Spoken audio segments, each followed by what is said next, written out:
Les flocons de neige dansaient devant la fenêtre de la cabane d'Étienne Marceau, créant un ballet hypnotique dans la lumière déclinante du crépuscule. Le vent des Alpes françaises murmurait une mélodie mélancolique, faisant craquer les vieux bois de la charpente.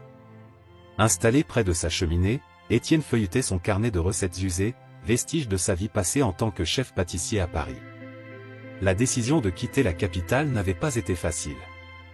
Après 15 ans à diriger la pâtisserie du prestigieux Le Petit Palais, il avait ressenti ce besoin viscéral de changement.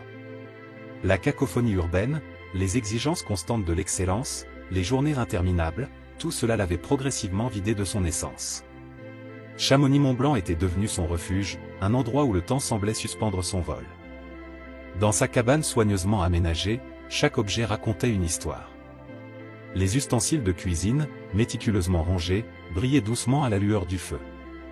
Sur les étagères, des bocaux en verre contenaient des ingrédients précieux, vanille de Madagascar, chocolat grand cru, fruits confits.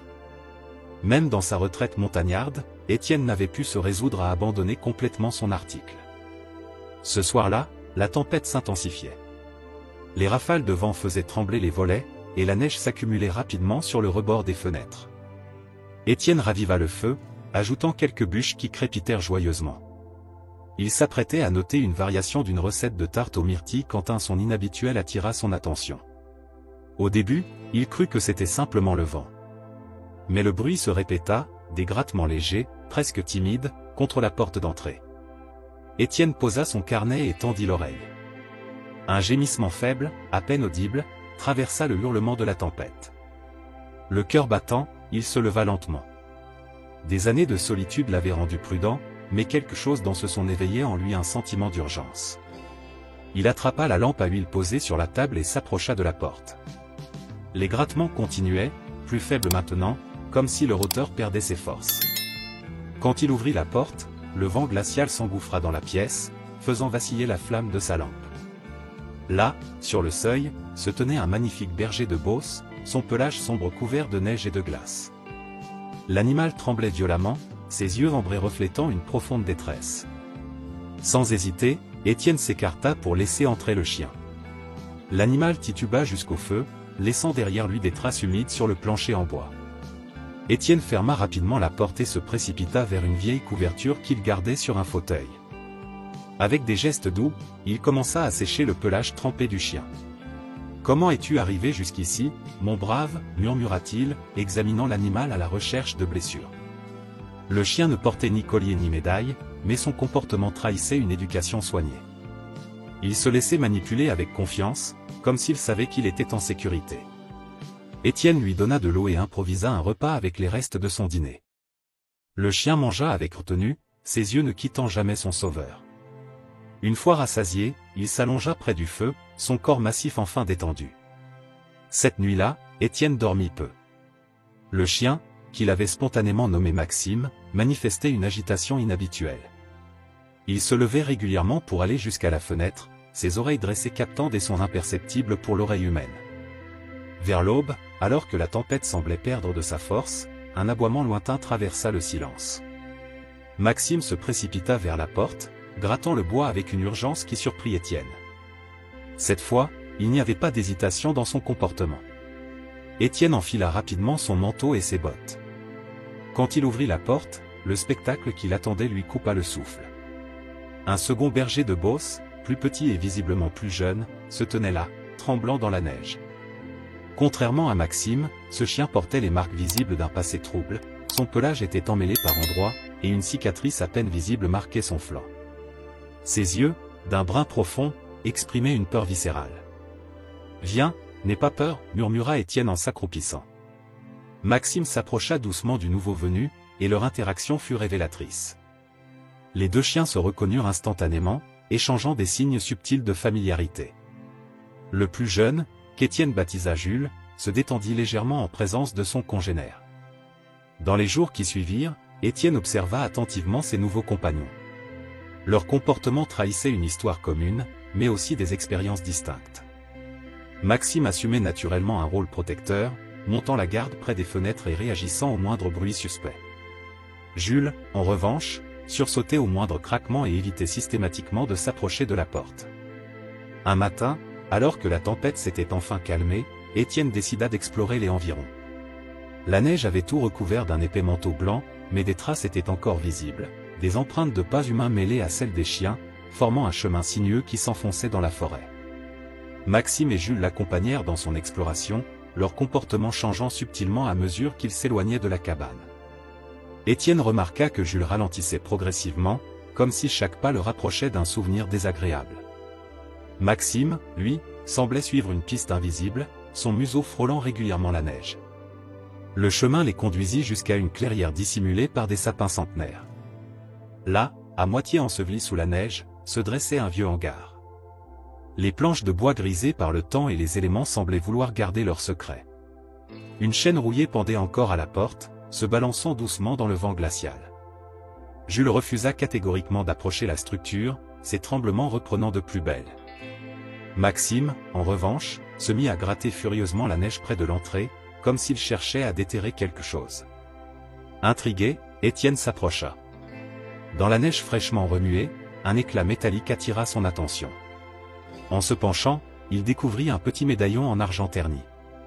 Les initiales LD y étaient gravées avec soin, accompagnées d'un symbole qu'il ne reconnut pas immédiatement, un cercle traversé par 2 lignes parallèles. Le médaillon était attaché à un fragment de chaîne brisée, suggérant qu'il avait été arraché dans la précipitation. L'intérieur du hangar révéla une histoire plus sombre encore que ce qu'Étienne avait imaginé. La lumière hivernale, filtrant à travers les planches disjointes, éclairait une scène troublante. Des cages rouillées s'alignaient contre les murs, certaines encore munies de verrous intacts. Des gamelles renversées et des restes de couvertures moisies jonchaient le sol poussiéreux. Dans un coin, une vieille table bancale supportait des documents éparpillés, jaunis par le temps et l'humidité. Étienne s'en approcha, le cœur battant. Un cahier à la couverture écornée attira particulièrement son attention. Les pages, bien que partiellement abîmées, contenaient des annotations méticuleuses, dates, descriptions, mesures. Tout était consigné avec une précision clinique.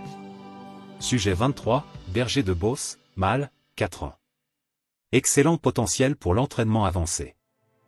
Sujet 27, berger de Beauce, mâle, 18 mois. Caractère prometteur malgré une tendance à la nervosité.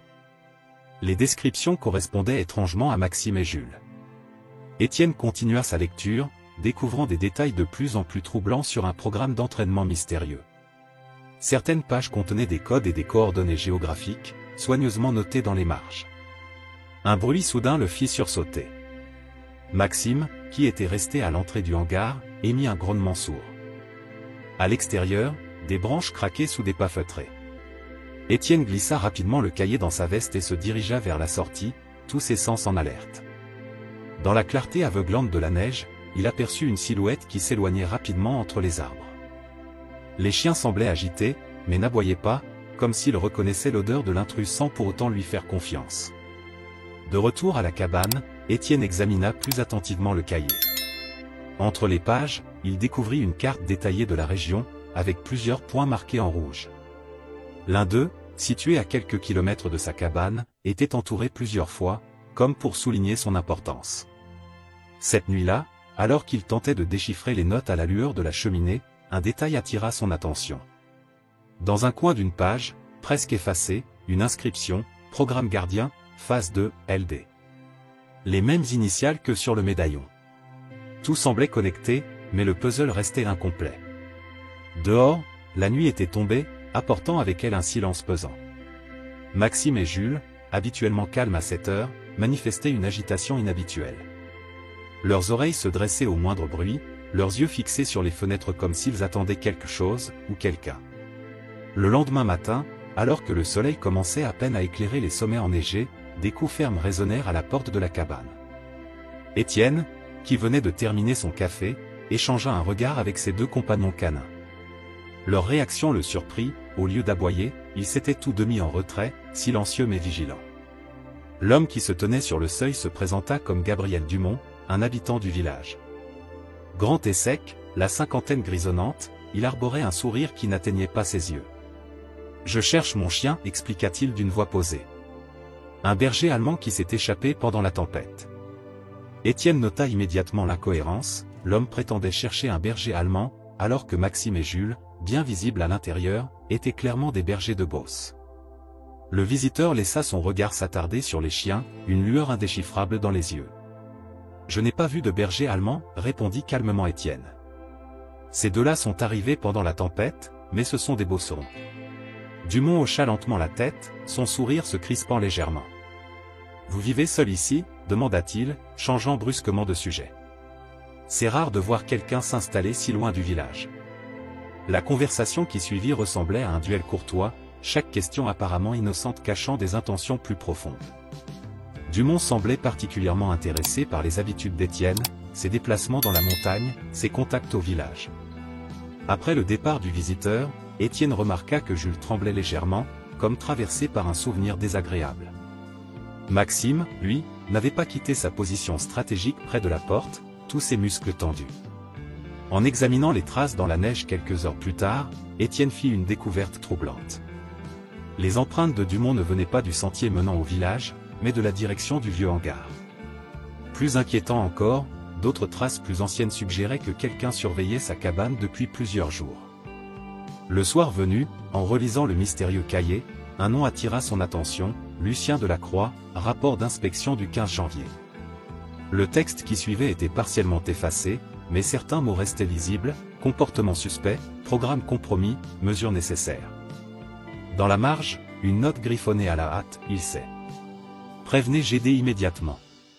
Les initiales du visiteur correspondaient, créant un lien inquiétant entre le présent et les événements mystérieux du passé. Cette nuit-là, un hurlement lointain réveilla Étienne. Ce n'était pas le cri d'un loup, mais celui d'un chien, quelque part dans les montagnes. Maxime et Jules se dressèrent immédiatement, leur corps tendu vers la fenêtre, comme s'ils reconnaissaient cet appel désespéré. Une semaine après la visite de Dumont, Étienne décida de suivre les coordonnées inscrites sur la carte trouvée dans le carnet. Le point rouge le conduisit à une grotte naturelle, dissimulée derrière un rideau de sapins enneigés. Maxime et Jules l'accompagnaient, leur comportement changeant subtilement à mesure qu'ils approchaient du lieu.